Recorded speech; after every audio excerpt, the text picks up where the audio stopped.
Good morning student हम chemical equilibrium के बारे में पढ़ रहे थे। केमिकल इक्विलिब्रियम के पिछले लेक्चर में हमने पढ़ा था वॉन्ट ऑफ रिएक्शन आइसोथर्म और वॉन्ट ऑफ रिएक्शन आइसोकोर के बारे में। आज हम बात करेंगे क्लैपेरॉन इक्वेशन के बारे में और क्लासेस क्लैपेरॉन इक्वेशन के बारे में। ठीक है, तो आज का हमारा टॉपिक है क्लैपेरॉन इक्वेशन।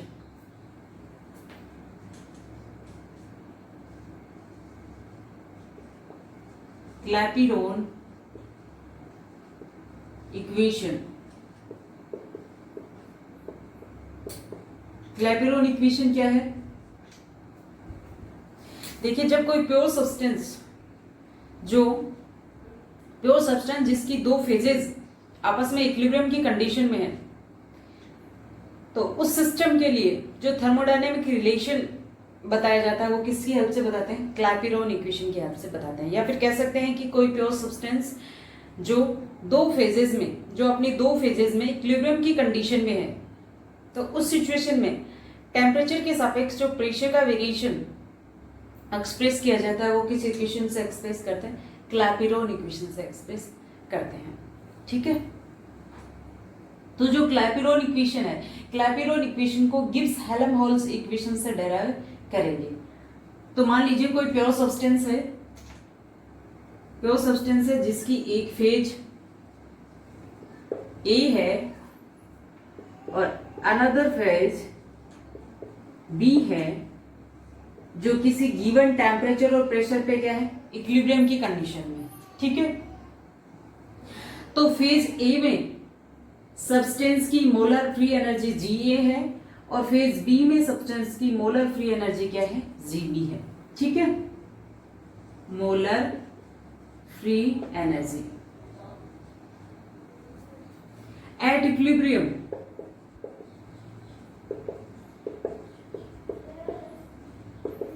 पे क्या होता है? इक्विलिब्रियम पे होता है del G is equal to 0, यानी फ्री एनर्जी चेंज क्या रहेगा? 0 रहेगा। डेल जी इक्वल टू हम क्या लिखते हैं? Gb minus Ga equal to क्या हो जाएगा? 0।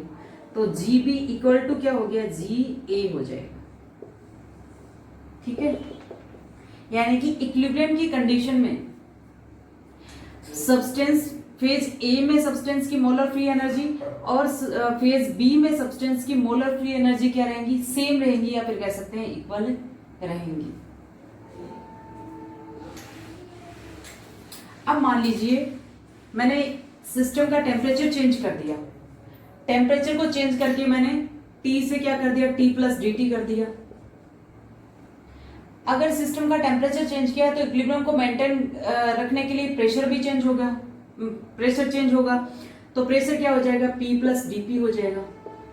तो इस न्यू टेम्परेचर और न्यू प्रेशर पे जो फेज ए में सब्सटेंस की फ्री एनर्जी होगी वो क्या लिखेंगे? Ga plus DGA। ठीक है, और फेज बी में सब्सटेंस की फ्री एनर्जी लिखेंगे Gb प्लस DGB। ठीक है, इक्विलिब्रियम की कंडीशन में at equilibrium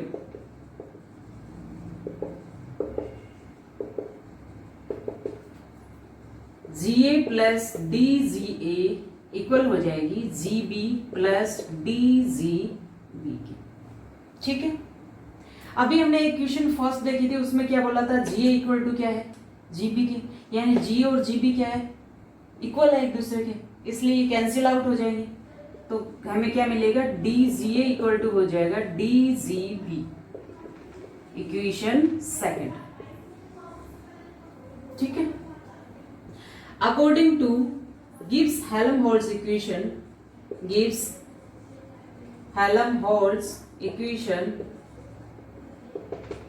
DG equal to होता है VdP माइनस SdT। ठीक है, तो फेज ए में सब्सटेंस की free energy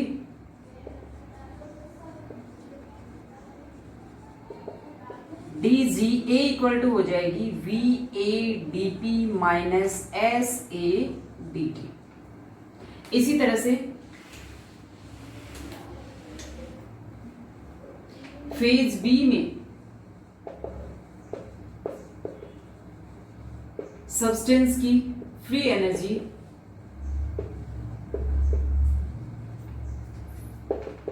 DGB equal to हो जाएगी VBdP माइनस SBdt। ठीक है, तो DGA और DGB की वैल्यू इक्वेशन 2 में पुट करने पर put the value of DGA and DGB in equation second.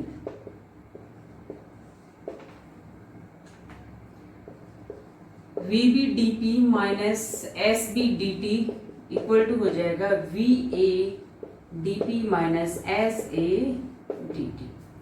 ठीक है, अब क्या करेंगे, प्रेशर की टर्म एक साइड ले लो और टेम्परेचर की टर्म दूसरी साइड ले लो। VBdP minus VAdP equal to SBdt minus SAdt। ठीक है, इसमें क्या कॉमन है, इसमें dp कॉमन है, तो VB minus VA equal to, यहां क्या कॉमन है, dt कॉमन है, SB माइनस SA, तो dp upon dt equal to क्या हो जाएगा, SB minus SA upon VB minus VA। ठीक है, SB माइनस SA का क्या मतलब है, प्योर सब्सटेंस जब अपनी एक फेज से दूसरी फेज में कन्वर्ट हो रहा है तो इंट्रोपी चेंज को कितना हो रहा है, SB माइनस SA। ठीक है, जब प्योर सब्सटेंस अपनी एक फेज से अनदर फेज में कन्वर्ट हो रहा है तो वॉल्यूम चेंज किसको, वॉल्यूम चेंज कैसे शो करेंगे, VB माइनस VA से। तो dP upon dt equal to हम क्या लिख सकते हैं, del S upon del V लिख सकते हैं। ठीक है, अब माना कि जो सिस्टम है वो T टेम्परेचर पर Q हीट को एक्सचेंज कर रहा है। ठीक है, तो according to second law of thermodynamics, according to second law of thermodynamics, del S equal to क्या होगा, Q अपॉन T होगा। ठीक है, so dP upon dt equal to क्या हो जाएगा, Q upon T into del V। ठीक है, मान लीजिए यहाँ पे जो अपन ने सिस्टम ले रखा है, यानी प्योर सब्सटेंस की दो फेजेस ले रखी है, उसमें दोनों फेजेस में से एक लिक्विड फेज है और एक वेपर फेज है, यानी कि लिक्विड और वेपर फेज जो है वो आपस में क्या है, इक्विलिब्रियम की कंडीशन में है। तो उस कंडीशन में अपन Q की जगह क्या लिख सकते हैं, डेल HV लिख सकते हैं। ठीक है, यानी कि जो एक फेज से दूसरी फेज में कन्वर्जन के दौरान जो हीट एक्सचेंज हो रही है वो क्या कहलाएगी, मोलर हीट ऑफ वेपोराइजेशन कहलाएगी। ठीक है, तो Q की जगह क्या लिखेंगे, डेल HV लिखेंगे। तो dP upon dt equal to क्या आ जाएगा, del HV upon T del V। ठीक है, ये इक्वेशन क्या कहलाती है, क्लैपिरोन इक्वेशन कहलाती है। या इस इक्वेशन को कैसे लिख सकते हैं, ऐसे भी लिख सकते हैं, dP upon dt equal to del HV T V2 minus V1. This equation is called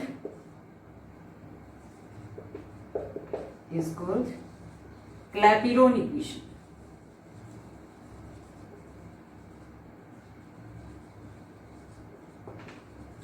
This equation is called Clapeyron equation. तो ये थी क्लैपेरोन इक्वेशन, जो प्योर सब्सटेंस जिसके दो फेजेस आपस में इक्विलिब्रियम की कंडीशन में, तो उस कंडीशन में टेम्परेचर के सापेक्ष प्रेशर के वेरिएशन को एक्सप्रेस करते हैं। ठीक है,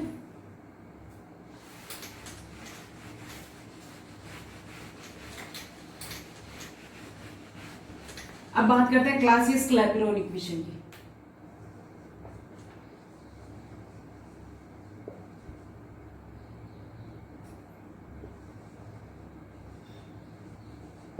क्लासियस क्लैपेरोन इक्वेशन, देखिए जो क्लैपेरोन इक्वेशन थी इसकी इंटीग्रेट फॉर्म में क्या है, क्लासियस क्लैपेरोन इक्वेशन है। ठीक है, तो क्लैपेरॉन इक्वेशन क्या थी? Clapeyron equation, from Clapeyron equation dp upon dt equal to del hv t v2 minus v1। ठीक है, अब ये मान लेते हैं कि जो वेपर फेज है वो वेपर फेज आइडियल गैस की तरह बिहेव कर रही है। ठीक है, यानी प्योर सब्सटेंस की वेपर फेज जो है वो आइडियल गैस की तरह बिहेव कर रही है। अगर प्योर सब्सटेंस की जो वेपर फेज आइडियल गैस की तरह बिहेव करेगी तो उसका जो वॉल्यूम होगा वो लिक्विड फेज के कंपेयर में बहुत ज्यादा होगा। इसलिए हम क्या मान सकते हैं, लिक्विड फेज का जो वॉल्यूम है V1 जो है उसको V2 की कंपेयर में क्या मान सकते हैं, नेग्लिजिबल मान सकते हैं। तो क्या लिखेंगे, dp upon dt equal to del hv t v2। ठीक है, V1 को मैंने नेग्लिजिबल मान लिया क्योंकि मैं ये मान रही हूं कि जो प्योर सब्सटेंस है जिसकी लिक्विड और वेपर फेज आपस में इक्विलिब्रियम की कंडीशन में है, उस वेपर फेज में सब्सटेंस आइडियल गैस की तरह बिहेव कर रहा है, तो उस कंडीशन में तो वेपर फेज का जो वॉल्यूम होगा वो लिक्विड फेज की कंपेयर में बहुत ज्यादा होगा। तो उस कंडीशन में हम लिक्विड फेज के वॉल्यूम को क्या मान सकते हैं, वेपर फेज के वॉल्यूम की कंपेयर में नेग्लिजिबल मान सकते हैं। Del H V upon T V two according to ideal gas equation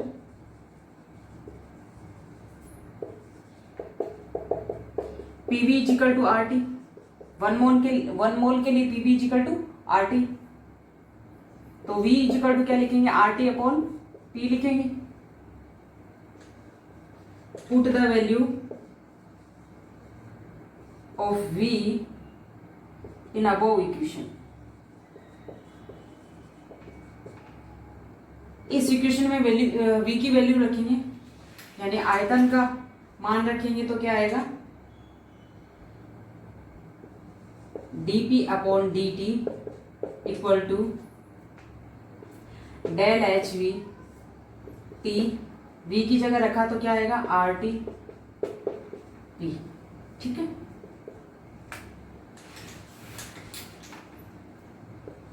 dp upon dt equal to del H V R T square into P.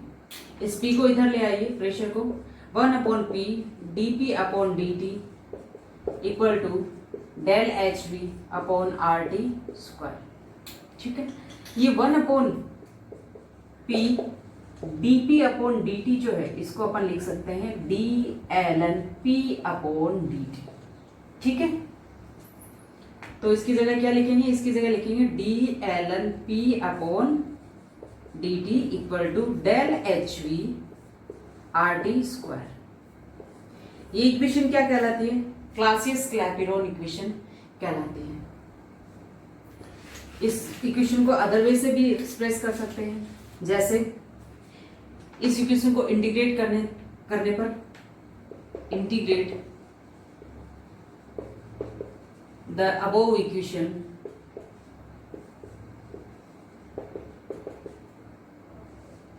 dln p equal to del H V are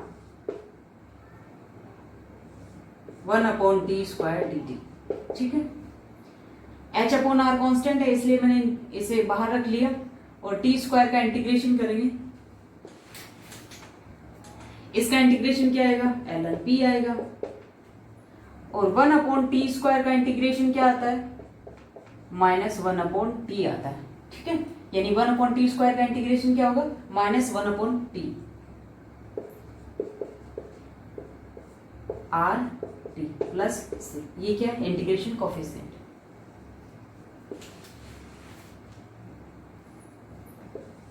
log p equal to क्या लिखेंगे, minus del H V 2.303 R T plus C लिखेंगे। ठीक है, अब माना कि system T1 temperature पे vapour pressure P1 है और T2 टेम्परेचर पे वेपर प्रेशर क्या है, P2 है। तो T1 टेम्परेचर पे वेपर प्रेशर कैसे लिखेंगे, log P1 equal to minus del H V 2.303 R T1 plus C. और T2 टेम्परेचर पे वेपर प्रेशर P2 है, उसको कैसे लिखेंगे? log P2 equal to minus del H V upon 2.303 RT2 plus C। ठीक है, इसे इक्वेशन फर्स्ट मान लीजिए और इसे equation second. Subtract the equation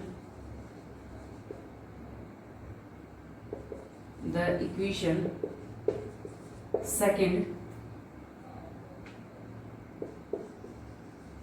from equation second. ठीक है, subtract the equation first from equation second, यानी इक्वेशन सेकंड में से इक्वेशन फर्स्ट को घटाने पर।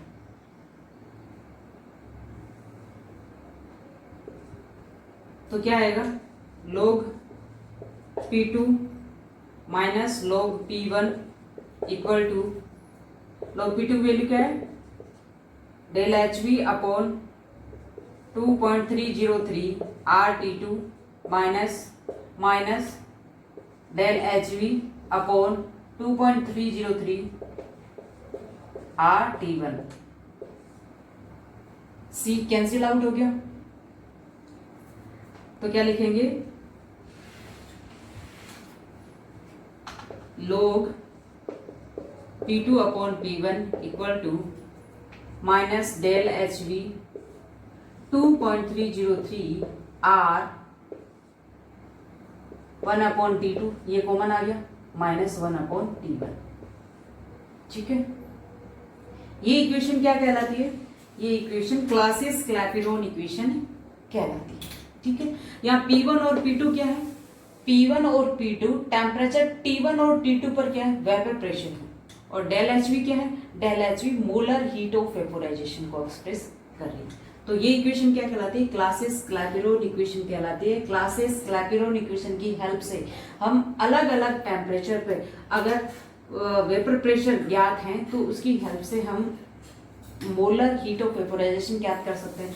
या फिर कह सकते हैं कि अगर एक टेम्परेचर पे, यदि गिवन टेम्परेचर पे वेपर प्रेशर हमें ज्ञात है तो अदर टेम्परेचर पे हम वेपर उस जो सिस्टम है या फिर उस सब्सटेंस का वेपर प्रेशर ज्ञात कर सकते हैं। तो ये है क्लासियस क्लैपेरॉन इक्वेशन। ठीक है, थैंक यू।